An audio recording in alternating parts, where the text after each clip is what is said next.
Hi there, my name's Vince from mymatevince.com, and in this video today I'm going to show you how you can get your Google Home to connect up via a wired Ethernet cable rather than Wi-Fi. Now, according to Google, you can only connect up the Google Home via Wi-Fi, and they're correct. That is the official way to do it, but unofficially there is a workaround where you can get a wired cable into the Google Home, but it is not supported. So if you're going to do this, you do it at your own risk. You can't then, if it breaks, go to Google and say that your product is faulty because you've done something that wasn't supposed to be done to it. Now, you can actually buy an adapter called a Chromecast Ethernet Adapter, which will do the same job as this mismatch of cables that I've got here. But the reason I've done this is because I already had these cables lying around the house, just to show that you don't need any special thing to make this work. So, how do we get this to work? Well, if you were to look at the bottom of your Google Home, there is this mysterious USB port, a micro USB port, and that's the port we're going to use. So first of all, I'm just going to show you that we're not connected to Wi-Fi at the moment. Okay Google, what's the weather like? Find your Wi-Fi network. You can reconnect to Wi-Fi from your Google Home app under Devices, then Set Up. Okay, so you can see now we're not connected to the internet. So what I'm going to do is I'm just going to disconnect the Google Home and show you this mysterious port at the bottom. So when you unplug the bottom bit there, if you have a look at the back of it, you can see that there's a micro USB port. So what we're going to do is we're going to use one of these micro USB on-the-go cables, and we're going to plug that into this port here. Now, all these cables are very cheap. For example, you can get a micro USB cable for a couple of pounds. You can get a Y USB cable, again for a couple of pounds, and then you can get your USB Ethernet adapters for around the £10 mark or less than that. Now, you will have to get a USB 2. If you were to get a USB 3, it doesn't work. So these are made by the same manufacturer. These are U-green ones, but it doesn't work on the USB 3, only USB 2, so bear that in mind. So what we're going to be doing is plugging the micro USB into there, and then we're going to be plugging the Y cable into the micro USB, because this is going to need additional power as well. I've then got the other part of the Y cable just plugged into a USB 5V power supply there. So this is just from, for example, a mobile phone. And then the other end of this is also a male, so I'm just plugging a female to a female onto it, and that will allow me to plug in the USB to RJ45 or USB to Ethernet adapter. And then what we're going to do is we're going to plug in the Ethernet adapter into there. So now we've got our cable going into the Ethernet adapter. It's running down here and it's going in to the Google Home, and we're also providing 5 volts into the Google Home as well.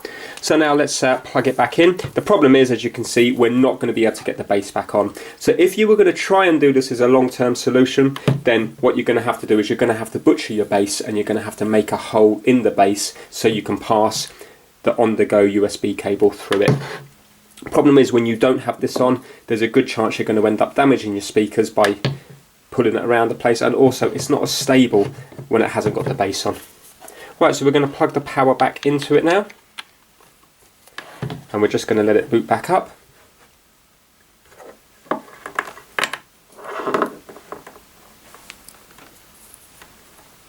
And you can see now that the Ethernet lights have come on here on the little adapter. Right, I'm going to fast forward through this bit because it's going to take a while for it to fully boot up.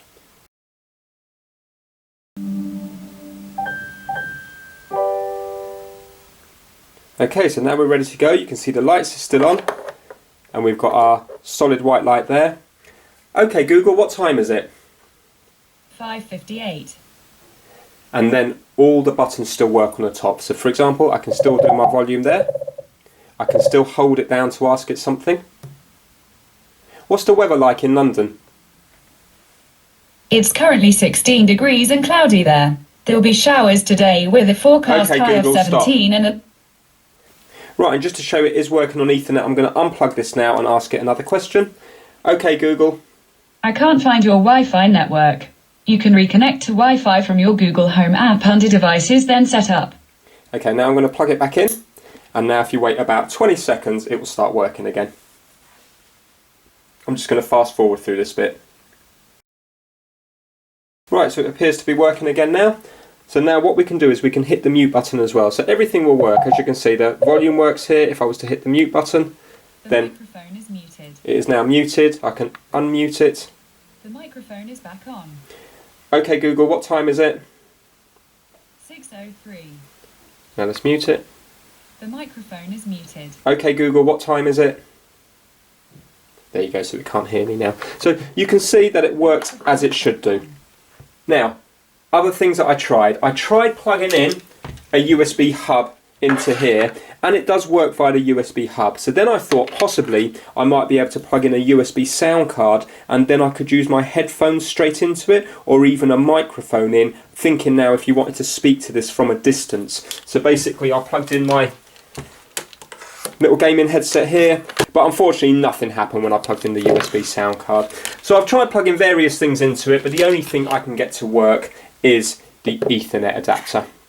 Now if you were going to get the Chromecast Ethernet adapter, then it's going to be a lot neater, because it's just one adapter with the necessary leads built into it, and it only costs about 15 UK pounds, so it's not a lot of money. I just wanted to do it this way because I already had these leads lying around, and personally I don't need to have a wired connection because my Wi-Fi signal is good enough to make the Google Home work. I was just experimenting with different things that work in the micro USB port. So I hope you enjoyed the video. Please give it a thumbs up if you liked it, and please subscribe for more how-to videos. Take care, bye now.